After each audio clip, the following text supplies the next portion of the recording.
మేషరాశి వారికి ద్వితీయ స్థానంలో కుజుడు, తృతీయ స్థానంలో బుధుడు, చతుర్థ స్థానంలో రవి, గురువు, పంచమ స్థానంలో శుక్రుడు, కేతువు.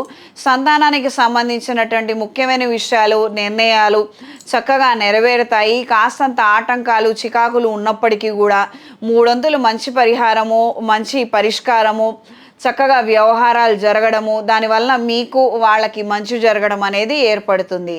ప్రత్యేకించి వాళ్ళ చదువుల గురించి మీరు తీసుకునే నిర్ణయాలు, మీ ఆలోచనలలో సుస్పష్టంగా మార్పు రావాలి. ఆ విషయంలో కొద్దిగంత ఆలోచన చేసి నిర్ణయం చేయండి. మంచి జరుగుతుంది, అనుకూలంగా ఉంటుంది.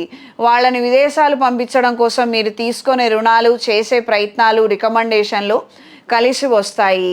గురువుల ఆశీస్సుల్ని పొందగలుగుతారు. కొత్త కార్యక్రమాలను ప్రారంభించగలుగుతారు. జన్మజాతకంలో బలం ఉన్నట్లయితే మంచి పరిణామాలు ఎక్కువ శాతంగా ఏర్పడతాయి. కొత్త ఉద్యోగ ప్రయత్నాలలో మంచి శుభవార్తను వినగలుగుతారు. వివాహ ప్రయత్నాలు చేస్తున్నాము, మాకు పనులు కావటం లేదంటే ఒకసారి గణపతి స్వామి వారికి ఇంటి ఇలవేలుపుకి ముడుపు కట్టుకొని మళ్ళీ పునర్ప్రయత్నాలు చేయండి. మంచి శుభవార్తను వింటారు. ప్రత్యేకంగా ఈ వారం పరిహారంలో భాగంగా మంగళవారం రోజున, బుధవారం రోజున లింగాష్టకాన్ని, గౌరీదేవి అష్టోత్తరాన్ని విశేషంగా చదవండి. అంటే రోజుకు 3 సార్లు చదవటం లేదా వినటం చేసుకొని పసుపుతోనూ కుంకుమతోనూ అమ్మవారికి, స్వామివారికి అర్చన చేయండి. దీని వలన మంచి జరుగుతుంది. ప్రతిరోజు సాయంత్రం ప్రదోషకాల సమయంలో అరటినార ఒత్తులతో, అష్టమూలికా తైలంతో దీపారాధన చేయండి. ప్రత్యేకంగా సంతానానికి సంబంధించినటువంటి శుభవార్తలను మీరు వినగలుగుతారు. ఈ రాశిలో జన్మించిన స్త్రీలకు దైవ ఆధ్యాత్మిక అంశాల పట్ల విపరీతమైనటువంటి ఆకర్షణ పెరుగుతుంది. దొంగ స్వామీజీలని కలుసుకునే అవకాశం ఉంటుంది. ఈ విషయాలలో జాగ్రత్త వహించండి.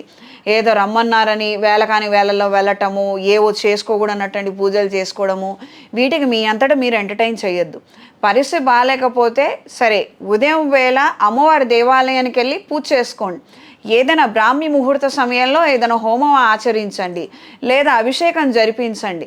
అంతేగాని సాయంత్రం ప్రదోషకాల తర్వాత ఏదో పూజ చేయాలి, ఒంటరిగా రమ్మన్నారు, ఎవరికి చెప్పొద్దన్నారంటే మాత్రం ఇది కాదు. ఇలాంటివి ఏవైనా మీ జీవితంలో జరుగుతున్నట్లయితే పక్క వాళ్ళకి చెప్పి మీరు నిజానిజాలను కనుక్కొని కాస్తంత అప్రమత్తంగా ఉండండి. అనవసరంగా మాత్రం ఇతర విషయాలకు జోలికి వెళ్ళవద్దు.